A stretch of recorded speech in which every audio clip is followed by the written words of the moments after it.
संवेदनाएं सुभाष और उसके परिवार के प्रति व्यक्त करता है।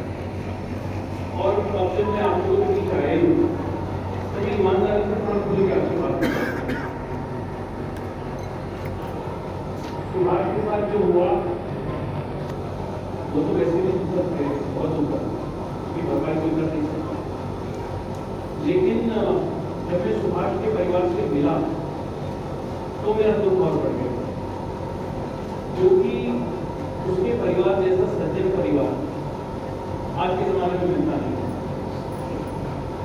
मैं उसके भाई मुकेश के साथ लगातार संपर्क में था और जिस प्रकार की परिपक्वता उनके परिवार ने दिखाई उसके लिए मैं आजीवन उस परिवार का ऋणी रहूंगा।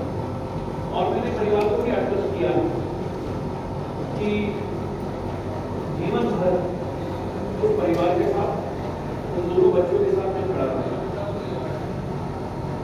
आगे विषयों पे चर्चा करने से पहले मैं ये भी चाहूंगा कि हम सब लोग 1 दिन 15 दिन की बात जान करके अपनी अगली आने वाली सैलरी जो है वो सीधे ट्रेजरी से सुभाष के प्रति ये कार्य शुरू हुआ। ये तो सुभाष और उसके परिवार के बारे में कुछ बातें कहती हैं। बाकी मैं आपके आक्रोश का घोष का सम्मान भी करता हूँ।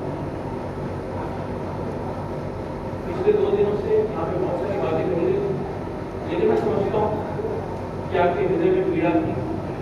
पीड़ा कभी कभी आक्रोश का रूप लेती है और हम अपनी सेवा में चाहे किस विभाग में चले जाएं और प्रदेश सरकार में नौकरी करें, केंद्र सरकार में नौकरी करें, अंतर्राष्ट्रीय संस्था में नौकरी करें, लेकिन हमारा मूल विभाग, हमारा पेरेंट डिपार्टमेंट राजस्व।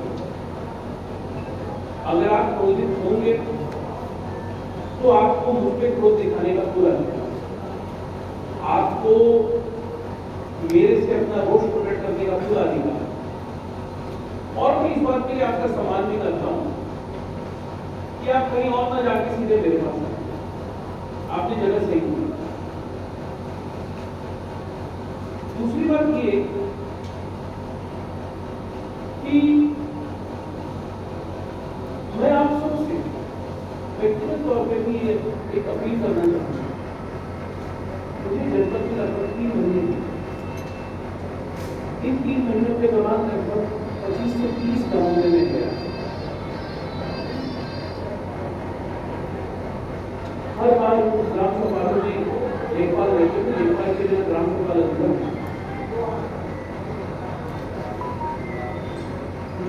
मैंने कभी किसी चौपाल में किसी देखभाल पे कोई उल्टी बात नहीं। कई बार ऐसे प्रकरण आए जहाँ पे लोगों ने बोला कि कोई काम नहीं हुआ है या फिर देरी हो रही है। मैं समझता हूँ कि आपके ऊपर वर्कलोड कितना है और चौपाल में लोगों के बीच मैंने ये बात लोगों को भी सुनी। मुझसे ज्यादा दुखी इस विषय में कोई और हो नहीं सकता कि एक जगह पर हमारे द्वारा कार्रवाई की गई और वहां पे ऐसा हुआ। अगर मैं समय में वापस पीछे जा सकता तो मैं दोबारा नहीं करता। हम सार्वजनिक सेवा में हमारी ड्यूटी पब्लिक के प्रति और साथ ही साथ मेरी ड्यूटी आपके प्रति भी। मेरी जिम्मेदारी आपके जीवन को बेहतर सुनिश्चित करने के लिए, आपके अधिकारों को संरक्षित करने के लिए इस पूरे प्रकरण में मैं अपनी एक गलती जरूर मानता हूं। मेरा कर्मचारी इतने अवसाद में था, इतने तनाव में था और वो ये बात मुझसे आके कह ना सका। मैं उसमें इतना आत्मविश्वास नहीं जगा सका कि वो मुझसे आकर ये बात कहे। ये मेरी गलती जरूर। लेकिन इस घटना से यदि उसके परिवार के अलावा सबसे ज्यादा कोई दुखी है तो वो भी मैं जानता हूं आप कितने तनाव में काम करते हैं, मैं जानता हूं आप कितने लोगों का काम अकेले करते हैं।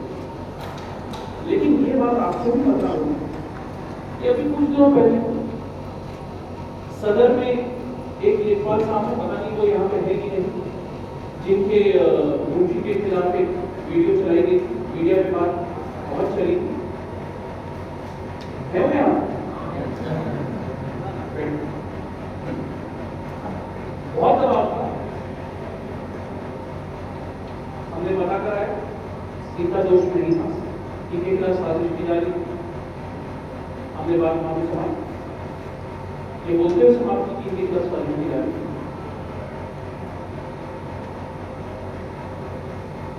मैं रोज जनता दर्शन में लगभग 250 से 300 लोगों के साथ 300 शिकायतें मेरे पास आ रही हैं, 200 शिकायतें राजस्व से संबंधित। इसलिए नहीं कि राजस्व में इतनी कमी, इसलिए क्योंकि मैं मूलतः राजस्व का अधिकारी हूं। उन शिकायतों में तमाम बातें लिखी होती हैं,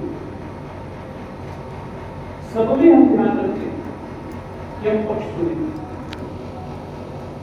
इस प्रकरण में भी हम पक्ष सुनते हैं।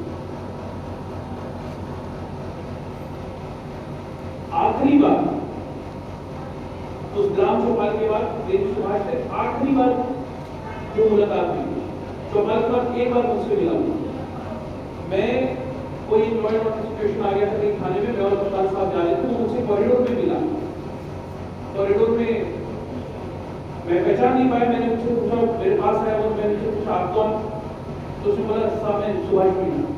मैंने क्या हाल चाल, बोला बस आपकी कृपा हो जाए, चिंता मत। और वो चेहरा उसका